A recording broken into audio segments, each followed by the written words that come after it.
Today was Apple's event, and we had the Apple Watch 5, iPhone 11, and one last thing. I'm Skylar. Let's get started. So, we've got a lot to look forward to today. We'll eventually get to the iPhone 11, which looks really nice in this. We're going to start, though, with the first thing Apple started with. We'll go in order that they went for the keynote, which means Apple Arcade is first. So Apple Arcade is Apple's game subscription service. It will have a few games at launch, quite a lot of games actually. And as we thought, it'll be released along with iOS 13 on September 19th. They say that they'll add games every month and that they are starting with the largest game library of any game subscription service. They showed off a couple games at the keynote, and they looked interesting. These are definitely higher quality games than those normal App Store games that you see. The price for it is $4.99 a month, and it works with family sharing, so $4.99 a month for a whole family, and there's an option for a 1-month free trial. So I think Apple's making a great impact on the whole gaming environment on phones here. They're creating a market for games that are higher quality and not just the freemium typical App Store model. And I like what they're doing, and they can take it places, but it's more for their benefit at this point than I think it is for ours. It's about getting their services on the road, not necessarily innovating as much. The next thing is Apple TV Plus, which they have been hyping up a lot. They really want it to be a big deal. So Apple TV Plus is a subscription service that hosts Apple exclusive video content. This will come out on November 1st, and it will also be $4.99 a month and support family sharing. So that's we're shooting for around $20 for your whole Apple suite of products if you've got your Apple Arcade, Apple Music, Apple TV Plus. So I really could see a bundle of some sorts coming at some point. There will be a web app, which is great. They just added that one for Apple Music. So this is a great way to start off. It'll be tv.apple.com. Most of their shows will start off with 3 episodes and add a new one every week, but some will release the whole series at the beginning. So Apple TV Plus is very interesting. Because, here's why I say that. It doesn't have any shows that people are already into. It's not hosting the big shows that people will come to the service for. They have to get people hooked on their shows. One way they're doing that is a 7-day free trial. Another way they're doing that is you get a free year of Apple TV Plus if you buy an iPhone, iPad, Mac, or Apple TV. So they really want to start you off having this, get you into the show so that you'll want to renew. Which, that's a normal strategy for this. Apple's just taking it a little further with that whole free year thing. So again, just expanding their services. Now, we'll move on to hardware. The first piece of hardware is the 10.2-inch iPad. That's the successor to, I believe, the 9.8-inch iPad. It's just iPad Generation 7. It's the new entry-level iPad. It has a lightning connector, which is upsetting because I was really hoping Apple would continue their switch over to USB-C, home button, and headphone jack. So we're looking at very much a typical boring iPad here. It has the A10 Fusion chip, which is the one from the iPhone 7. I mean, I just think that's strange of them. Why would they use the iPhone 7 chip? It's so old. That's this phone I have in my hand in an iPad release today. I mean, I just think it's a little underpowered. But that's just me. It'll support Gen 1 Apple Pencil and the Smart Keyboard, but not Gen 2 Apple Pencil. So it's really kind of a lacking device. It's already behind everything. But it only costs $329 for the base model of 32 gigabytes, and it's $429 for the 128 gigabytes. If you want cellular data, that's an extra $130. So it is the cheap iPad, and in fact, like the cheapest thing released today. I hope that doesn't spoil anything. But yeah. So I personally, I don't know how much other people were, but I wasn't sure if this would happen. The Apple Watch. So Apple Watch Series 5 was released, and the big thing is the always-on display. And after watching the keynote, I have learned a little bit about how it works. So if you have when you're looking at it, when you tilt your wrist up, you will see what you would normally. If you tilt your wrist back, it reverts to the always-on display, which has like a dimmer version of the complication, still shows the time, and it's like, it's in sort of an off state. It just shows that time and the complications in a dim or a state with less color. But it still has the same battery life, so I guess that means there's a bigger battery. And it has a special display technology different from last year, which helps with that. It has a compass in it with a compass app. That's interesting, which will also help with the map app. Now, the color options. Ceramic white, natural brush, spliced back titanium are the new ones, along with a gold option and leather straps. Pricing, $399 for GPS, $499 for cellular. The Apple Watch costs more than the iPad. Apple Watch is becoming almost its own product at this point. It's got its own app store, it's got its own settings. I mean, it's on its way to being a gateway Apple product, which I'm excited for that happening if it does.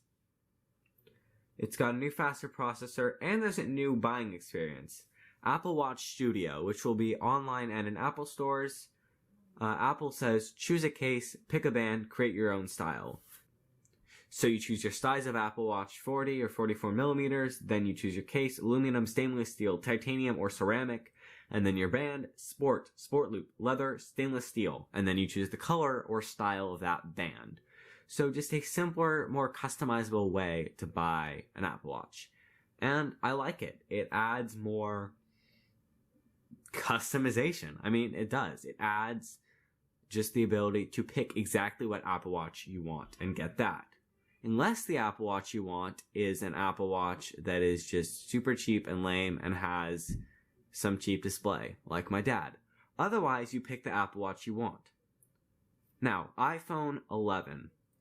This is cool. So we're going to look over here a little bit in Safari, and let's check out a little bit on the website just to look at it. So, of course, Apple's got their beautiful animations of the iPhones, which I love those. They look so nice. So let's jump back over here, and here's that pretty much that same picture. And let's talk about the iPhone 11. This is the budget model and successor to the iPhone XR. So if we're taking a copy of last year's lineup, putting it on this year's lineup, this is the iPhone XR. Dual cameras are the big deal here. One of them is wide, another one is ultra wide. So basically what that means is that you have your normal camera that you would have on, say, my iPhone 7 right here. And then you have another camera that zooms out more. It lets you see more. You can see over there. You can see over there. So if I were to say, go into my camera right now, show you a little demonstration, you can see this much. But with the wide angle, you'd be able to see more than this. So that's what you get from that. Along with, there's a night mode and smart HDR. Quick take, I'm going to go back into my camera, lets you hold down on the shutter button to take a video. That's cool, useful. You've got 2x zoom out, which is that ultra wide, 5x zoom in, digital zoom. It comes in 6 colors, which we'll take a quick look at right here. So these colors are purple, yellow, green, black, white, and product red. And I think that they look pretty nice, actually. I'm a fan of these colors right here. So, yeah, not bad. Let's take a look at the phone itself just here in AR, just to get a nice little, glimpse of the phone. Quick understanding of it. So, while I do that, we're going to talk about the capacity of the storage. So it has 64 gigabytes, 128 gigabytes, and 256 gigabytes, along with a faster processor, 1 more hour of battery life, which is actually not that bad. You've also got better Face ID, a U1 chip we'll talk about later, no 3D touch, which was the same as the XR. It looks like we are losing 3D touch. It's pretty much gone now. And we've got haptic touch in its place. So we are going to move on to the price here. $699 as opposed to $749 of the XR. So that's $50 cheaper. So that is really quite nice. So let's just look here at this phone, which I have sitting right here. I really am quite a fan of the look here.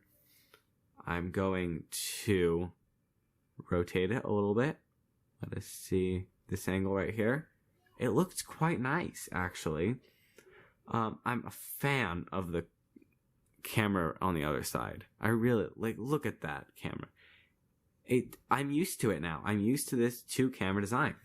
I love this AR experience. If you have an iPhone 7 or above, you can do this on Apple's website. You can just pull this out, see the iPhone in AR, and that's actually really cool. So now let's check out the iPhone 11 Pro and Pro Max. These are the beautiful, expensive phones. They have 3 cameras this year, and if we're copying last year's lineup onto this one, it's the XS and the XS Max. So let's start with its cameras. It's got 3 cameras, a wide, ultra-wide, and a telephoto. The telephoto just allows you to have optical zoom in, and as I said before, ultra-wide is optical zoom out. Same night mode, same zoom, plus the telephoto as the 11. And then it's also, both this and the 11 use software and computer power to make nice pictures and videos that look good. It's like portrait mode on the previous phones, and they're really touting it on this phone, saying how great it is. It comes in 4 colors, which we'll again go over to Apple's website and take a look at here. So the 4 colors this time are slightly different. There is space, gray, silver, midnight green, and gold. So here's what telephoto wide angle ultra wide looks like. Telephoto, wide angle, ultra wide. And it will be the same resolution on all of them, just depends on which camera you choose to use. And it also uses all 3 of them together to create a nice looking image. There's also 3 storage options, 64GB, 256, or 512. It is the same price as the XS and XS Max were, so we're talking $1,000 for the 11 Pro and $1,099 for the Pro Max. It's got same fast processor as the iPhone 11, 5 extra hours of battery life with the Pro Max, 5 more hours from last year, and with the Pro, 4 more hours from last year. Not only that, but you can charge up to 50% battery while charging it with fast charge in 30 minutes. And not only that, but the fast charger comes in the box, which is one of our leaks which came to happen. Those are really exciting things. But 3D Touch is gone on this phone as well. So that, there folks, is the death of 3D Touch. And it also has the U1 chip, which I will again get to in a second. So let's talk about pricing for the iPhones. The iPhone 8, $449. The iPhone XR, $599. The iPhone 11, $699. 11 Pro, $999. 11 Pro Max, $1099. So those prices on the new phones are pretty much the same as last year. On the cheaper phones, this iPhone 8 is down to a pretty decent price. Until you compare it to the Apple Watch. I mean, iPhone 8 or an Apple Watch? Wow. Either the iPhone 8 is cheap or the Apple Watch is expensive. And I'm leaning towards the latter on that one. And the last thing here is the U1 Ultra Wideband chip. This is basically, as Apple puts it, think GPS at the scale of your living room. So what they're using it for is pointing your phone at someone else's iPhone 11, and you can AirDrop to specifically them. Yep, that's what they're using it for. Now I see that not being it. It's a whole new chip. I think there'll be way more than that. They're just not telling us about it yet. And I see an Apple Tag coming with this. This is Apple Tag technology right here. Being able to use being able to use AR to see exactly where your device is, where your Apple tag is, and maybe even in Find My iPhone. I really think this will be used for pretty great things. So that's what we've got from the event today. We've got the iPad, the Apple Watch, the iPhone 11, 11 Pro, Pro Max, and the new services, the Apple TV Plus and Apple Arcade. Those are some pretty exciting things to see. I'm Mike Schuyler. Thanks for watching. Bye.